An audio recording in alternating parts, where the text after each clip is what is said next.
पिछली साखी में आपने देखा बाबा बुड्ढा जी संगत को लेकर श्री गुरु अंगद देव जी को ढूंढने खडूर नगर पहुँचे। अब आगे देखते हैं क्या हुआ। इस प्रकार कीर्तन करते हुए जब संगत बुआ विराई जी के मकान के आगे से गुजरने लगी तो कीर्तन की मधुर ध्वनि सुनकर श्री गुरु अंगद देव जी समाधि में न रह सके। वह तुरंत बाहर निकल आए। बस फिर क्या था, संगत ने उनके चरणों में प्रार्थना की कि आप प्रकट होकर संगत को दर्शन देकर कृतार्थ करें और श्री गुरु नानक देव जी के पद का पुण्य प्रचार प्रसार प्रारंभ करें ताकि जगत उद्धार हो सके।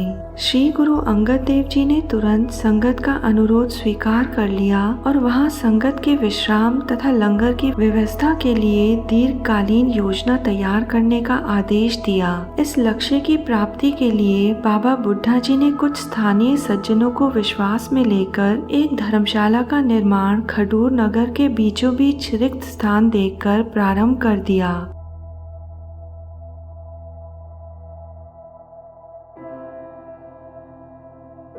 जनता के उत्साह ने कुछ दिनों में ही प्राथमिक कार्य खत्म कर लिया। लंगर में भोजन तैयार करवाने की व्यवस्था गुरुजी की पत्नी माता खीवी जी ने संभाली। वह अपनी देखरेख में स्वादिष्ट भोजन तैयार करने का प्रयास करने लगी। गुरुजी के प्रकट होने पर बहुत दिनों के वियोग के पश्चात गुरुजी की पत्नी माता खीवी जी हृदय में दर्शनों की तड़प लेकर उपस्थित हुई। उन्होंने गुरुजी से गिला शिकवा किया। आपने मुझे बहुत दिनों तक सेवा से वंचित रखा है।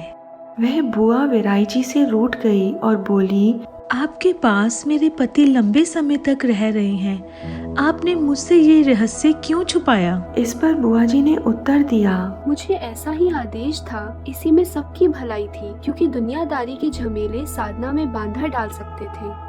गुरुदेव के प्रकट होने का समाचार फैलते ही संगत दूर दराज से उमड़ पड़ी। अतः खडूर नगर में सदैव भीड़ रहने लगी।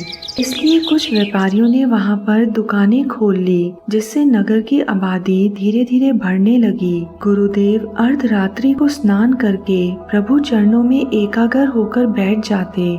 सूर्योदय होने पर ही चिंतन मनन से उठकर धर्मशाला में पहुंचकर संगत में विराजकर भाई बलवंडा जी से कीर्तन श्रवण करते। कीर्तन के पश्चात संगत में जिज्ञासुओं की शंकाओं का समाधान करते हुए आध्यात्मिक चर्चा करते। चर्चा का मुख्य विषय श्री गुरु नानक देव जी द्वारा प्रचारित उनके 3 मुख्य सिद्धांत होते। कीरत करो, नाम जपो, वंड छको। गुरुदेव इसलिए अपनी जीविका के लिए स्वयं भी पुरुषार्थ करके अपने निर्वाह के लिए श्रम करने लग जाते। इसमें अधिकांश बाण की रस्सी बटकर कुछ धन अर्जित करते, जिससे उनके लिए भोजन की व्यवस्था हो सके। भले ही गुरुदेव भोजन लंगर रूप में संगत के साथ संयुक्त रूप में करते थे, अतः गुरुदेव यह धनराशि लंगर कोष में डाल देते थे। जीविका के कार्यों से अवकाश पाते ही गुरुदेव बच्चों को इकट्ठा करके उनको श्री गुरु नानक देव द्वारा निर्मित नई वर्णमाला यानी गुरुमुखी लिपि सिखाने का कार्य प्रारंभ कर देते। मध्यांतर में भोजन के पश्चात कुछ समय विश्राम करके युवकों को एकत्रित करके अस्त्र शस्त्र विद्या सिखाने की प्रेरणा देते।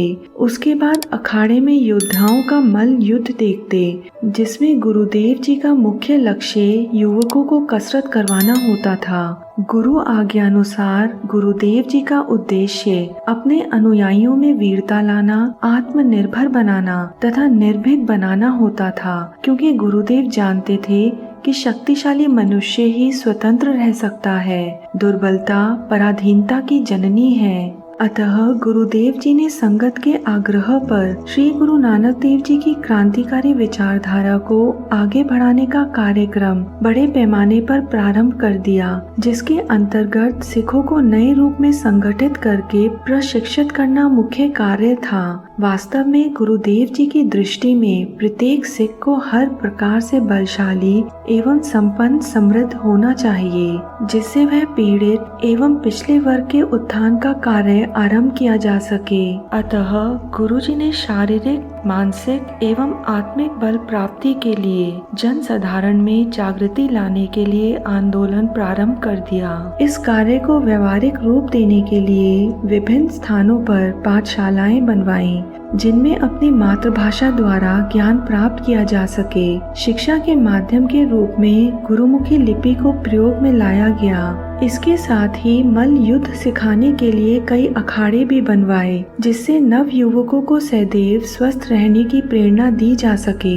इस प्रकार आत्मनिर्भर समाज की सृजना करने के लिए गुरुजी ने अपने गुरु भाई बुड्ढा जी को खेल खेल में युवा पीढ़ी को शस्त्र विद्या देने का आदेश दिया, जिससे प्रतियोगितात्मक भावना उत्पन्न हो सके। गुरु अंगद देव जी ने श्री गुरु नानक देव जी द्वारा चलाई लंगर प्रथा को और भी अधिक महत्वपूर्ण स्थान दिया, जिससे उनके उपदेशों को दृढ़ करवाकर जाति पाति के भेदभाव सदा के लिए मिलकर एक स्वस्थ समाज की सृजना की जाए। इस कार्य के लिए गुरुदेव ने स्वयं ही रचित वाणी द्वारा पूर्ण जोरदार शब्दों में वर्ण आश्रम का खंडन करना प्रारंभ कर दिया।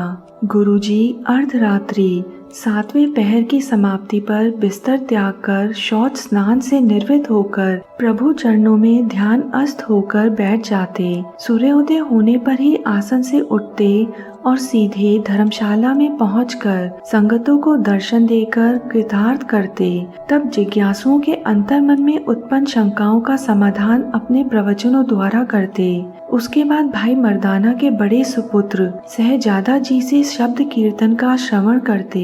श्री गुरु नानक देव जी के उत्तराधिकारी दूसरे गुरुदेव श्री गुरु अंगद देव जी एक दिन अपने परम मित्र एवं गुरु भाई बाबा बुड्ढा जी के साथ विचार विमर्श में लीन थे कि उनको अपने गुरु जी का वियोग छा गया तथा उनके नेत्र विरह में द्रवित हो गए।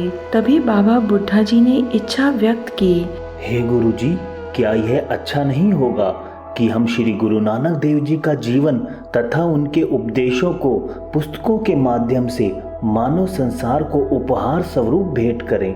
गुरु अंगद देव जी कहने लगे कि आपने तो मेरे मुंह की बात ही कह डाली, मैं भी तो यही चाहता हूँ, अतः इस कार्य पर आज से ही काम प्रारंभ कर देना चाहिए। आगे क्या हुआ यह देखने के लिए हमारा चैनल सब्सक्राइब करें, वीडियो लाइक करें और शेयर करें। हमें सपोर्ट देने के लिए ज्वाइन बटन दबाएं। सतनाम श्री वाहे गुरु।